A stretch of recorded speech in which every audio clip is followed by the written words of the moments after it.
Yeah, we did mention that Brendan Rodgers has guided Celtic to the 2 domestic trophies, one still on offer, and it could be on the way to a 6th treble in the last decade, which is no mean feat. This is what Brendan Rodgers had to say about his own future. It's 200% that I'll be here for sure next season because we want to build again and we want to grow. I'm so happy I came back to Celtic because of the challenge, knowing the pressures. My emotional attachment to the club clearly has me here rather than be elsewhere. It's just a chance to be the best manager at Celtic I can possibly be. Days like today make it special. Well, certainly is special because he's the most decorated living Celtic manager, and that's no mean feat. Is it redemption, Ruffy, on the basis that, you know, there was a lot of people were maybe looking at him and saying, okay, you know, the majority, I think, of Celtic fans are looking and saying, redemption, you've done really well. You've, you know, delivered what we were hoping for. And, you know, fair play to you. The misdemeanour of the past has maybe been put on the back burner with, I think, a lot of them. Yeah, I think he was very honest in his interview. He did mention just what you've said there. He knew when he come back there was a nucleus of the support. And the other thing he said was in-house as well. You know, yeah. And he must have known there was people who were not happy with the way it all happened and went away. So it was a brave man for him to come back, you know, and hope that he could turn over everybody who was against him. And he did that very, very quickly with the signings and the way they were playing and winning trophies. So I would like to think that most of the people out there who didn't fancy him coming back have now changed their mind. Yeah. I still think at the end of the day, you have to look at the remit that he was given. He'll be aware that he had to convince people that he could change their opinion of him maybe with the performance of the team. And with that in mind, I only looked at it from a coaching perspective on this. Good coach. I've been critical of him. We've paid the penalty, Tam, for that, which I still stand by. But this time around, in his second time around, I think there's redemption for a lot of Celtic fans, and I think he deserves tremendous praise on the basis that the remit is try and get Celtic to an advanced stage in a European competition further than they've gone of late. And I think he's achieved that. And he also proved to a lot of people that I can get spanked in Dortmund and learn the lesson and change the side and produce, you know, a fabulous performance against Munich and, of course, get them over the line with games to spare. Yeah, I think he's done a great job, Peter. I think when you look at the overall season, you know, they're odds-on favourites to go and win the treble now. And listen, I think the new Champions League format suited Celtic. I think not being in there with 2 big guns, you know, 2 big seeds, when they'd really struggled in recent years just to even finish third to get into the Europa League. So I think the new format suited them. I think the fixtures were pretty kind. You know, I'm not taking anything away from Celtic. They still had to get out and win those games, but I thought that some of the games at home particularly were pretty kind for them. Dortmund away, yep, heavily criticised, you know, tactically all over the place. You know, and we thought, will he change? He said he did. He said he wouldn't. He still played the same way, but I think he definitely tweaked it. I think he definitely went more solid away from home. They went to Atlanta and got a great draw 0-0, and I think they got the confidence from that to kick on throughout the next game. So, yeah, I think he's set a high bar for next season, Peter, because I don't think it'll be as easy next year. Rangers surely cannot be as bad next season as they have been this season, and getting to the knockout stage and running Bayern Munich close. So he set a really, really high bar this year, and to come back and top that next year will take some doing for me. Yeah, Shug says, who would have thought 15 years ago that James Forrest would be Celtic's most decorated player of all time? Excellent stuff from James. Well, James Forrest himself after the game was talking about it. Got quite emotional for the player. I have loved being at this club. As I was walking off the pitch, I started getting a bit emotional and I was having to try to control it. It was an unbelievable feeling. It is great to be part of this team, and in the last few years it's been a very successful era for Celtic. I met Bobby Lennox a few times. He's not keeping great just now, so I plan on going to see him this week, which is a lovely touch from a boy who never hogs any pages for controversy, just gets on with his job. Sometimes when he has picked up injuries and then he comes back into the side, people see the quality that they've missed. Yeah, and even before he started picking these injuries, he was a big player, particularly in the European style of football that they were playing. He was generally man of the match in that, and then he obviously injuries. But to have a player like that, with everything, the experience behind him, you know, to be on the bench and coming on. I mean, I think if we look back to the end of the end of last season. I thought he was the big player for Celtic, coming on and winning games, scoring goals. You know, so I'm sure a lot of Celtic supporters, he hopes he can get that goal that he's scored in every season that he's played in. So he's got a couple of games to play, so let's hope he gets it.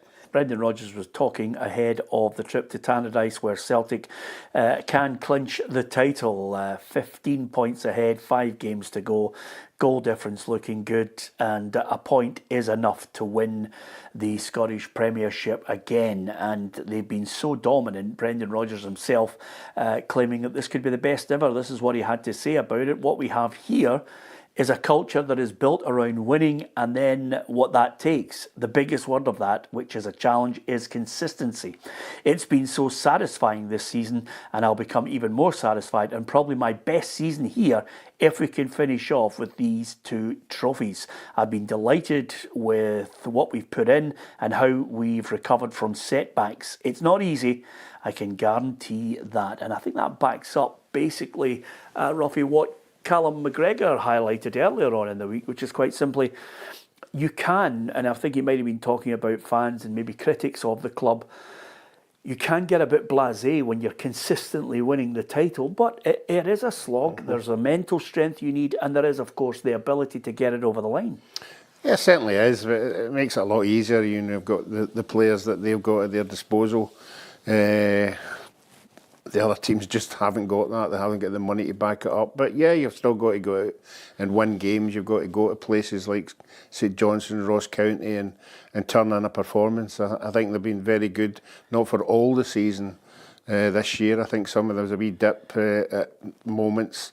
I think the Rangers' defeats will hurt a few people, but they can rectify that in the next one. But yeah, to win 3 trophies any division is fantastic.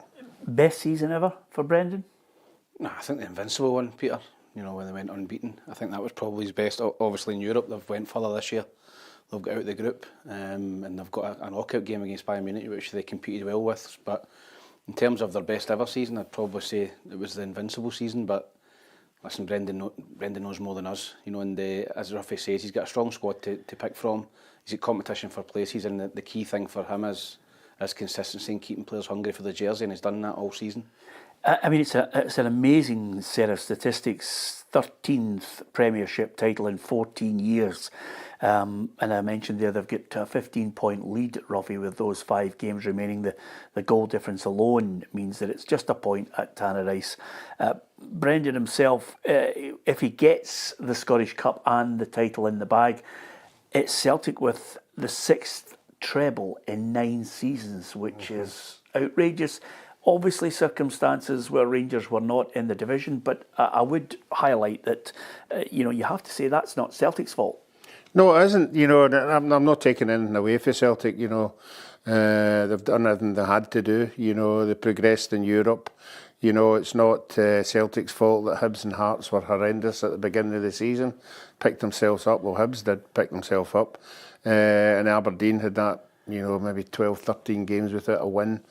So, they'll just concentrate on what they're doing, winning trophies, going to games, winning the games. A lot of them very, very comfortable. And a lot of the times, if you're a supporter, it's a joy to go along and watch the style of football that they play. Yeah. Should we read too much or look too much into the difference now financially? I hate to highlight it, Tam, but Aurora has said it's funny how Brendan Rodgers never mentions all the bags of money Celtic have. Well, that's because they're a well-run club. And, when Rangers were winning 9 in a row, their main contenders were Aberdeen. Celtic were really 6 out of the 9 seasons not at the races. They were, financially struggling. So Celtic off the park run like a well-oiled machine. Bankers, accountants, people who are well tuned to what they need to do in a business sense. And then you need a good coach. Over the last 13 of those 14 seasons, Celtic have had really good coaches in there. Yeah, they have, and everybody says, money, money, money, Peter, but you've got to spend it properly, and Celtic have done that. They've run all the departments really well, from top to bottom. They've got money, clearly, but they've spent it well. And they've sold players on for big money as well. They've reinvested that in the team. Rangers have had a lot of money over the last few years as well, but they've not spent it well, Peter, and that's why they are where they are. So It's okay saying, oh, you've got money, but you've got to spend it properly. You've got to get the right characters in, right players in, right recruitment. And Celtic have done that consistently over the last 10 years. So, listen, it's up to Rangers. It looks as if they're going to get taken over in the summer. They're going to have some money put into them, but they've got to spend it properly. They've got to get an infrastructure at Ibrox that's similar to Celtic, and all the departments are working well, and that reflects on the pitch. And I think that's what Celtic have got, and Rangers need to go and match that in the summer. Brendan highlighted consistency, Ruffy. I wonder if the other clubs in the Scottish Premiership are open to criticism, taking a point out of what Tam was saying there, which is quite simply, you've got to recruit well, and I wonder if they're obsessed with trying to look for cheap imports rather than maybe developing and making a better fist of it from the Scottish players. And over and above that, maybe are some of them open to criticism of the way they actually go about their business of playing football? Or is it a case that, again, as we've been talking about in the last month, is the league forcing them to play that sort of way where they've just got to say to themselves, well, it's a free hit against Celtic and Rangers, we're just going to defend and take our chances? Yeah, I mean, we had Stephen Robertson in at the beginning of the week, and he said exactly that. He's got to, scour the whole of Britain, to get the right price and the right person, and it's harder to identify them at the money that he's dealing with. I'm sure every other manager that takes Rangers out of the equation would say, yeah, give me an £11 million player, give me a £6 million player, and I'll put a better shift in it. So I can see where they're coming from. As when Rangers and Celtic go into Europe, they say we can't compete with their teams. Look at the spending, Red Bull, So I feel for the likes of St Mirren and them, they have to year on year they have to go out and compete against a team who can spend that amount of money.